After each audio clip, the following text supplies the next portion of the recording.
po sa pangampanya at pag-ikot ng senatorial candidates ngayong weekend. At nakatutok si Jonathan Andal.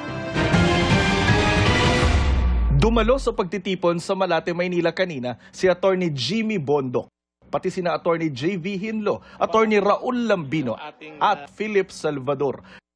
Na dumalo rin sa isang press con kahapon kasama si Congressman Rodante Marcoleta.